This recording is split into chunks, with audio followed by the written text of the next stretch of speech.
Good morning students.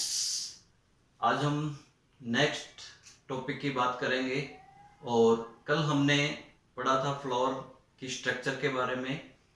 और आप सभी को पता है स्टूडेंट्स कि हमने फर्स्ट यूनिट स्टार्ट की थी कल, और फर्स्ट यूनिट में हमने सेकंड चैप्टर को लिया था। हमारा फर्स्ट चैप्टर कंप्लीट हो चुका है, सेकंड चैप्टर को कल हमने स्टार्ट किया था और कल हमने पढ़ा था फ्लावर की स्ट्रक्चर। तो हम फास्टली उस स्ट्रक्चर को हम रिवाइज करते हैं और फिर बढ़ते हैं नेक्स्ट टॉपिक की ओर। तो आइए स्टूडेंट्स देखते हैं।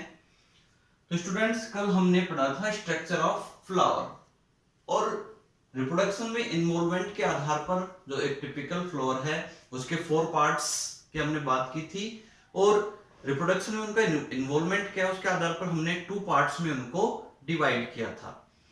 तो देखिए, non essential parts and essential parts. तो नॉन एसेंशियल पार्ट्स में हमने देखा था कैलिक्स एंड सेकंड कोरोला। तो देखो, कल हमने इसमें बात कर ली थी सभी कि कैलिक्स जो होता है आउटर मोस्ट वॉर्ल होता है और इसकी सिंगल यूनिट सेपल होती है।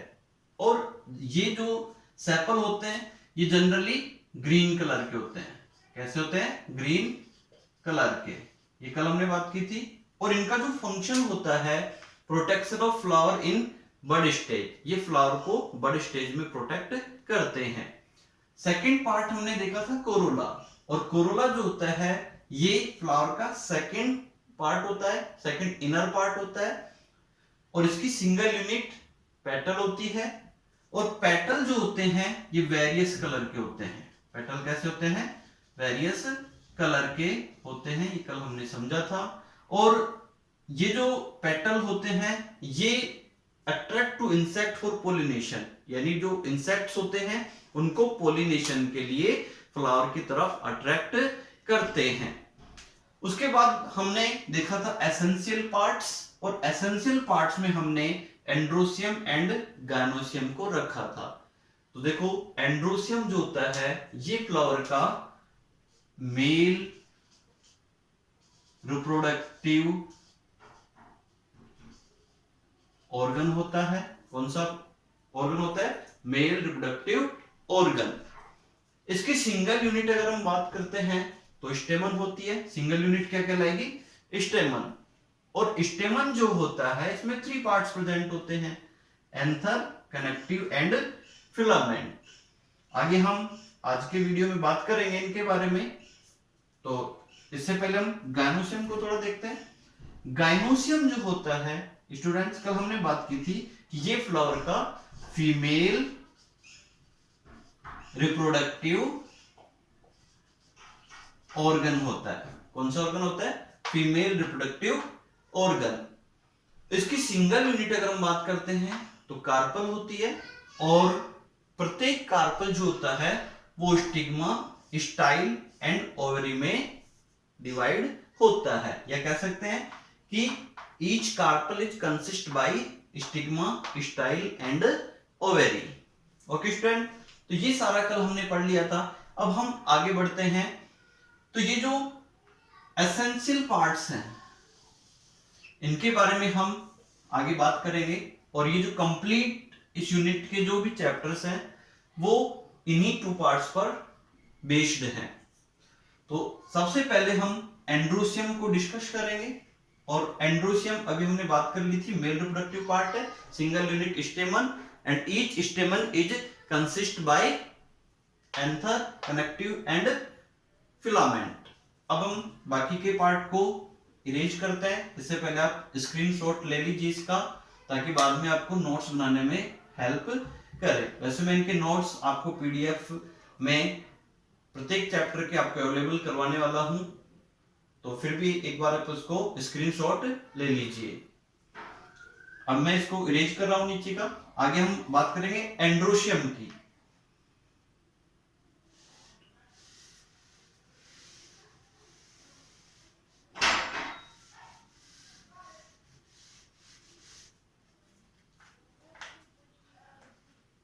तो देखिए स्टूडेंट्स, अब हम इसमें मेनली जो हमें आगे जो पढ़ना है स्टेमन के बारे में, तो अब हम स्टार्ट करते हैं स्ट्रक्चर ऑफ स्टेमन, स्ट्रक्चर ऑफ स्टेमन। तो देखिए स्टेमन जो होता है 3 पार्ट्स के द्वारा कंसिस्ट होता है, एंथर, कनेक्टिव एंड फिलामेंट। तो देखिए ये जो पार्ट है इसका डायग्राम यहां देख सकते हैं हम। तो ये इसका फिलामेंट, और फिलामेंट के अपर पार्ट जो होता है वहां पर एंथर प्रेजेंट होता है। फिलामेंट जो होता है ये स्टेमन को थैलेमस के साथ अटैच करता है, और इसका जो अपर पार्ट होता है उस पर एंथर प्रेजेंट होता है, ठीक है। और इनके बीच में एंथर और फिलामेंट जो होते हैं, और एंथर की जो लोब्स होती हैं जो इसमें प्रेजेंट होती है वो कनेक्टिव टिश्यूज के द्वारा जुड़ी होती हैं। कनेक्टिव जो होता है, ठीक है स्टूडेंट्स, कनेक्टिव जो होता है ये एक स्ट्राइल टिश्यू होता है। कैसा टिश्यू होता है? स्ट्राइल टिश्यू होता है। तो हमने इनको समझा अभी कि फिलामेंट हम यहां से स्टार्ट करेंगे। फिलामेंट जो होता है एक स्टाल्क लाइक पार्ट होता है, ठीक है, एंड इसके अपर पार्ट पर एंथर प्रेजेंट होता है। ओके, कनेक्टिव ये स्ट्राइल टिश्यू, एंड एंथर की अब हम बात करते हैं, क्योंकि एंथर जो मोस्ट इंपोर्टेंट पार्ट अब हम यहां पर डिस्कस करेंगे वो है एंथर। तो देखिए एक टिपिकल स्टेमन की हम बात करते हैं स्टूडेंट्स, तो एंथर जो होता है वो 2 लोब्स में डिवाइड होता है, या यूं कहें कि प्रत्येक एंथर 2 लोब्स से कंसिस्ट होता है, कंसिस्ट बाय 2 लोब्स। और प्रत्येक लोब जो होती है, अभी हमने बात की 2 लोब्स, तो इन प्रत्येक इसकी जो लोब होती है, in each lobe 2 chambers are present. तो यहां पर हम इसको इस तरीके से समझें कि जैसे ये 2 lobes, 1 lobes and second lobe, इनको हम जोड़ दें तो एक एंथर बन रहा है। अब ये जो एक जो लोब है इसमें 2 चैम्बर, ठीक है, तो 2 चैम्बर इसमें और 2 चैम्बर इसमें, तो टोटल चैम्बर कितने हो गए? 4 चैम्बर्स, ठीक है। एंड लोब कितने हुए? 2 lobes, 1 lobe and second lobe, ठीक है। Both connect and form anther. Okay students, तो each anther have 2 lobes and 4 microsporangia। Okay, तो स्टूडेंट्स यहां पर हम बात करते हैं, तो ये जो 2 lobes and 4 microsporangia वाली जो कंडीशन है, इसके लिए हम एक टर्म यूज करते हैं जिसे हम बोलते हैं डाइथिकस, डाइथिकस, ठीक है। बट मालवेसी फैमिली जो होती है, मालवेसी फैमिली, तो मालवेसी फैमिली जो होती है इसमें मोनोथिकस कंडीशन होती है, मोनोथिकस कंडीशन होती है। इट मींस मालवेसी फैमिली के जो मेंबर्स होते हैं और उनमें जो एंथर होते हैं उनमें सिंगल लोब होती है, और उस सिंगल लोब में 2 चैम्बर्स प्रेजेंट होते हैं, ठीक है। और जब मैच्योर एंथर होता है तो इन 2 चैम्बर्स का जो सेपरेशन होता है वो डिजोल्व हो जाता है, समाप्त हो जाता है, जिसे पूरा एक ही चैम्बर दिखाई देता है। यहां पर देखो हम जो थिकस वर्ड यूज कर रहे हैं, थिकस मींस चैम्बर, थिकस मींस चैम्बर, ठीक है। तो ये जो डाइथिकस एंड मोनोथिकस जो सिचुएशंस जो हम बात कर रहे हैं, ये हमें कब दिखाई देती है? जब एंथर मैच्योर हो जाता है, ठीक है ना। तो जब एंथर मैच्योर हो जाता है तो इस कंडीशन में जैसे 1 लोब 2 लोब, ठीक है, फर्स्ट सेकंड, तो दोनों लोब्स में 2 चैम्बर्स हमने भी बात की थी। तो इन चैम्बर्स का जो सेपरेशन है वो समाप्त हो जाता है, और इधर एक थिकस बचा और इधर एक थिकस, तो क्या सिचुएशन बन गई? डाइथिकस, ठीक है। तो ये हम बात करें ऑन मैच्योरिटी, ऑन मैच्योरिटी। और इसमें जब सेपरेशन डिजोल्व होगा तो एक पूरा एक ही थिकस दिखाई देगा, एक ही चैम्बर दिखाई देगा, तो उसके लिए हम टर्म यूज करते हैं मोनोथिकस। ओके स्टूडेंट्स, अब हम नेक्स्ट बात करते हैं। तो अब देखो ये जो एंथर है, इतनी बात आपको समझ में आ गई होगी कि स्टेमन जो है इसका जो इंपॉर्टेंट पार्ट है वो कौन सा है? एंथर है। और एंथर जो है इसमें हमने अभी बात की 2 लोब्स, ठीक है, एंड 4 माइक्रोस्पोरेंजिया प्रेजेंट होती हैं। 4 माइक्रोस्पोरेंजिया इसमें प्रेजेंट होते हैं, ठीक है। तो ये जो माइक्रोस्पोरेंजिया स्टूडेंट्स, इनमें अब क्या बनेंगे, माइक्रोस्पोर बनेंगे, माइक्रोस्पोर क्या बनने वाले हैं इनमें, नेक्स्ट माइक्रोस्पोर। और ये माइक्रोस्पोर बनेंगे किससे, यहां पर एक प्रोसेस होगी जिसे हम बोलते हैं माइक्रोस्पोरोजेनेसिस, माइक्रोस्पोरोजेनेसिस, ठीक है। तो यहां पर अभी हमने इसको समझा। अब हम बात करते हैं ये जो एंथर, जो अभी हम बार बार बात कर रहे हैं, तो एंथर का डेवलपमेंट कैसे होता है। तो देखो बच्चों, जब फ्लावर का डेवलपमेंट हो रहा होता है तो ये बात अपन जानते हैं कि जब कोई भी प्लांट होता है तो उसकी पहले वेजिटेटिव ग्रोथ कंप्लीट होती है। कौन सी ग्रोथ कंप्लीट होती है, वेजिटेटिव ग्रोथ। और जब कोई भी प्लांट वेजिटेटिव ग्रोथ उसकी हो जाती है, उसके बाद उसमें रिप्रोडक्टिव स्टेज स्टार्ट होती है। और रिप्रोडक्टिव स्टेज में होता क्या है, प्लांट्स की हम बात कर रहे हैं, एंजियोस्पर्मिक प्लांट्स की हम बात कर रहे हैं, तो उनमें फ्लावर डेवलप होंगे। क्या डेवलप होंगे, फ्लावर्स डेवलप होंगे। तो जैसे ही प्लांट में फ्लावर आना स्टार्ट हो रहे हैं तो हम समझेंगे उसमें रिप्रोडक्टिव स्टेज स्टार्ट हो गई है। तो जब फ्लावर बनेगा तो वो भी एक तरीके से बनेगा। फ्लावर डायरेक्ट तो लग नहीं जाएगा कहीं से, कि जैसे प्लांट में वेजिटेटिव ग्रोथ हो गई और उसमें फ्लावर आके कहीं से जुड़ गया, ऐसा नहीं है। तो फ्लावर का भी कहीं ना कहीं से डेवलपमेंट स्टार्ट होगा, तो वो धीरे धीरे डेवलप होगा, ठीक है। और इसका डेवलपमेंट भी स्टूडेंट कैसे होता है कि प्लांट में जब वेजिटेटिव ग्रोथ हो जाती है उसके बाद उसमें कुछ हार्मोनल चेंजेस होते हैं जो फ्लावर फॉर्मेशन को प्रेरित करते हैं। किसको प्रेरित करते हैं, फ्लावर फॉर्मेशन को। तो अब यहां पर जो फ्लावर के वेरियस पार्ट्स हैं, ठीक है, कल हमने बात की थी कि फ्लावर जो होता है मॉडिफाइड शूट होता है। मॉडिफाइड क्या होता है, शूट होता है। तो मॉडिफाइड शूट कल हमने बात की थी फ्लावर के बारे में। Flower is a modified shoot with limited growth। तो देखो स्टूडेंट, जब फ्लावर, तो ये मॉडिफाइड शूट है, तो जैसे ही शूट जो है वो मॉडिफाई हो रहा है और किस में बदल रहा है, फ्लावर में। तो इस दौरान क्या होता है कि जो नोड्स और इंटरनोड्स हैं वो कंडेंस्ड होकर पास पास आ जाते हैं, और अब इस पर लीव्स के स्थान पर क्या लगेंगी, फ्लोरल लीव्स, ठीक है। अब ये जो वेरियस पार्ट्स हैं फ्लावर के वो धीरे धीरे डेवलप होंगे। पहले कैलिक्स डेवलप होगा, कैलिक्स, कोरोला, एंड्रोसियम, गाइनोसियम, ये सारे ही डेवलप होंगे। तो कहीं ना कहीं स्टेमन भी, एंथर भी डेवलप होगा।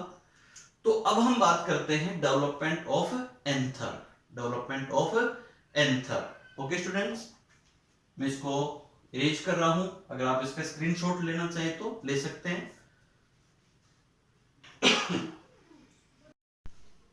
चलो स्टूडेंट्स, अब हम बात करते हैं डेवलपमेंट ऑफ एंथर। तो देखो स्टूडेंट्स, जब एंथर का डेवलपमेंट होता है तो इनिशियल स्टेज में, डेवलपमेंट की इनिशियल स्टेज में अनडिफरेंशिएटेड सेल का एक होमोजीनस ग्रुप, अनडिफरेंशिएटेड सेल का एक होमोजीनस ग्रुप एपिडर्मिस लेयर के नीचे प्रेजेंट होता है। और ये जो होमोजीनस, होमोजीनस हम वर्ड यूज कर रहे हैं तो किस लिए कर रहे हैं कि होमोजीनस का मतलब अभी सभी सेल्स जो हैं वो इक्वल हैं, एक जैसी हैं। तो होमोजीनस ग्रुप प्रेजेंट होता है अनडिफरेंशिएटेड सेल्स का। और ये जो होमोजीनस ग्रुप है ये किससे कवर्ड है, एपिडर्मिस से, ठीक है। अब ये जो होमोजीनस ग्रुप है अनडिफरेंशिएटेड सेल्स का, अब इसमें कुछ स्ट्रक्चरल चेंज होंगे। क्या होंगे, कुछ स्ट्रक्चरल चेंज होंगे, ठीक है, कुछ चेंजेस होंगे, बदलाव होंगे, जिसके द्वारा इसमें 4 पोलन सेक्स का फॉर्मेशन होगा। कितने पोलन सेक्स बन जाएंगे, 4 पोलन सेक, या कह सकते हैं 4 माइक्रोस्पोरेंजिया का फॉर्मेशन यहां पर हो जाएगा।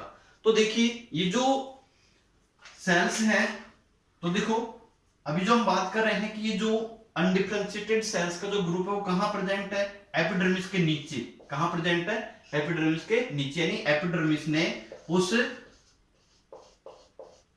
अनडिफरेंशिएटेड सेल के ग्रुप को क्या करके रखा है,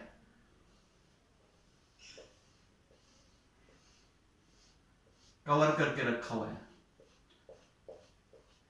ठीक है, तो एक तरह से ये हो गया होमोजेनस सेल के ग्रुप, जो कि अनडिफरेंशिएटेड है, अभी इनमें कोई बदलाव नहीं आया, और ये इसके ऊपर एपिडर्मिस हम देख रहे हैं, एपिडर्मिस। तो अब देखो ये जो सेल्स जो आपको दिख रही हैं, इनमें कुछ स्ट्रक्चरल चेंजेस होंगे, कुछ बदलाव होंगे, और ये बदलकर इनमें कुछ चेंजेस होकर ये आगे 4 पोलन सेक, ये कह सकते हैं 4 माइक्रो स्पोरेंजिया का फॉर्मेशन करेंगे।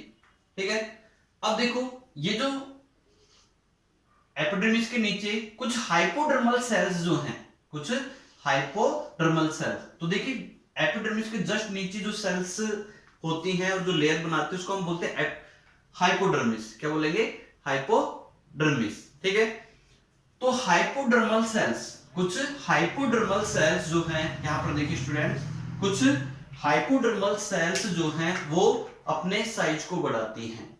उनका साइज क्या होता है, बढ़ता है, इंक्रीज होता है, और उनका जो साइटोप्लाज्म है वो डेंस हो जाता है। ठीक है, तो एपिडर्मिस के नीचे कुछ हाइपोडर्मल सेल्स, तो हाइपोडर्मल सेल्स कौन सी हो गई, हाइपोडर्मिस की। ठीक है, जो कि जस्ट कहां है, एपिडर्मिस के नीचे। तो कुछ हाइपोडर्मल सेल्स जो हैं वो अपने साइज को क्या कर रही हैं, इंक्रीज कर रही हैं, और उनका साइटोप्लाज्म क्या हो रहा है, डेंस हो रहा है। ठीक है, तो यहां पर हम इसको इस तरीके से समझें कि ये हमारी एपिडर्मिस हो गई यहां पर, और यहां पर ये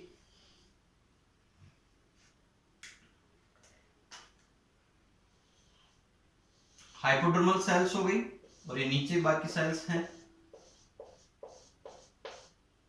ठीक है, तो यहां पर ये जो हाइपोडर्मल सेल है ये वाली, ठीक है, तो कुछ हाइपोडर्मल सेल अपने साइज को बढ़ाती हैं, तो ये क्या होगी, अपने साइज को बढ़ा लेगी, और इसका साइटोप्लाज्म क्या हो जाएगा, डेंस हो जाएगा, और अब इस सेल को हम कहेंगे आर्किस्पोरियल सेल। क्या कहेंगे, आर्किस्पोरियल सेल। तो ये जो आर्किस्पोरियल सेल है, ठीक है, तो archesporial cell periclinal division, periclinal division, कौन सा डिवीजन होगा इसमें, पेरिक्लिनल डिवीजन, और पेरिक्लिनल डिवीजन के थ्रू ये आर्किस्पोरियल सेल, ठीक है, 2 टाइप्स की सेल्स बनाएगी, primary parietal cell and primary sporogenous cells, primary sporogenous cells. Okay, अब प्राइमरी पैराइटल सेल स्टूडेंट्स आगे चलकर इससे क्या बन जाएगा, एंथर वॉल, और ये जो प्राइमरी स्पोरोजिनस सेल्स हैं ये बनाती हैं माइक्रोस्पोर मदर सेल्स। तो ये जो माइक्रोस्पोर मदर सेल्स हैं ये मियोसिस डिवीजन के थ्रू डिवाइड होती हैं, और ये आगे चलकर बनाती हैं माइक्रोस्पोर। क्या बनाएंगे स्टूडेंट्स, माइक्रोस्पोर। ठीक है, तो इस तरीके से यहां पर इसका डेवलपमेंट हो जाएगा। तो ये जो प्राइमरी पैराइटल सेल है ये क्या बना रही है, एंथर वॉल, तो आउटर साइड में एंथर वॉल, और इनसाइड प्राइमरी स्पोरोजिनस सेल है जो कि माइक्रोस्पोर मदर सेल को बनाएगी। ठीक है, और ये आगे चलकर माइक्रोस्पोर बनाएंगे। क्या बनाएंगे, माइक्रोस्पोर। तो इस तरीके से एंथर का डेवलपमेंट हो गया। तो देखो स्टूडेंट, सबसे बाहर इसमें क्या बन जाएगा, एंथर वॉल। जब अपन एक मैच्योर एंथर की बात करते हैं और उसका हम ट्रांसफर सेक्शन जब हम देखते हैं, ठीक है, तो यहां पर उसमें हम देख पाएंगे कि बाहर हमें एक वॉल दिखाई देगी जिसे हम एंथर वॉल कहेंगे, और ये जो एंथर वॉल है इसमें कुछ लेयर्स हमें दिखाई देती हैं। क्या दिखाई देती है, कुछ लेयर्स हमें दिखाई देती हैं। और सेकेंड पार्ट जो हमें दिखाई देगा इसमें, स्पोरो स्पोरोजिनस सेल्स। क्या दिखाई देगा? Sporogenous sales. क्लियर है? ये हमें कब दिखाई देगा? जब एंथर मैच्योर हो जाएगा। तो स्टूडेंट्स आपको समझ में आया ये? देखो हमने यहां से स्टार्ट किया फर्स्ट स्टेप कि इनिशियल स्टेज में एपिडर्मिस के नीचे कुछ अनडिफरेंशिएटेड सेल का ग्रुप प्रेजेंट होता है और वो जो ग्रुप है, ठीक है ना, वो आगे उसमें कुछ बदलाव होते हैं और वो एक एंथर का फॉर्मेशन करता है। तो यहाँ पर कुछ सेल जो है वो आकार बढ़ाती है, अपना साइज बढ़ाती हैं, ठीक है, और उन सेल्स को हम क्या कहेंगे? यहाँ पर देखो ये साइज इंक्रीज हो रहा है, ठीक है। अब ये जो साइज इंक्रीज हो रहा है उस सेल को हम क्या कहेंगे? Archesporial cell. क्या कहेंगे? Archesporial cell. और आर्किस्पोरियल सेल जो होती हैं, ठीक है ना, ये पेरिक्लिनल डिवीजन, पेरिक्लिनल डिवीजन को हम थोड़ा सा एक बार समझे तो periclinal division, periclinal cell division is parallel to surface, ठीक है। तो यहां पर ये जो सेल है तो इसके पैरेलल, ये जो अपर लेयर है इसके पैरेलल में डिवीजन होगा। तो यहां पर इसमें एक सेल ऊपर और एक सेल नीचे, इस तरीके से इसमें क्या होंगी? फॉर्म हो जाएंगे, ठीक है। तो आर्किस्पोरियल सेल पेरिक्लिनल डिवीजन के थ्रू डिवाइड होंगी और टू टाइप्स की सेल बना लेंगी और ये जो सेल से आगे चलकर एंथर बनाएगी और ये सेल बनाएगी माइक्रोस्पोर मदर सेल, ठीक है। तो अब हम नेक्स्ट बात करेंगे एक मैच्योर एंथर की स्ट्रक्चर की। जब हम बात करते हैं, ठीक है, तो इसका जो मैच्योर एंथर का जो स्ट्रक्चर है स्टूडेंट्स वो हम देखेंगे नेक्स्ट वीडियो में। इसमें कौन कौन सी लेयर होती हैं और इनका फंक्शन कैसे होता है और आगे क्या करती हैं, ये कौन से प्रोसेस के थ्रू यहाँ पर माइक्रोस्पोर बनते हैं, ये आने वाली वीडियोज में हम देखेंगे, ठीक है। तो स्टूडेंट्स आपको मेरा वीडियो पसंद आया हो तो इसे लाइक कीजिए, शेयर कीजिए, सब्सक्राइब कीजिए। और स्टूडेंट्स जल्द ही मैं इन चैप्टर के जो नोट्स हैं, इन वीडियोज के जो नोट्स हैं वो आपको मैं पीडीएफ फॉर्मेट में अवेलेबल करवाता रहूंगा। अब आप चाहें तो इसका एक स्क्रीनशॉट ले सकते हैं ताकि आपको ये नोट्स बनाने में और उनको समझने में हेल्प कर सके। Okay student, thanks.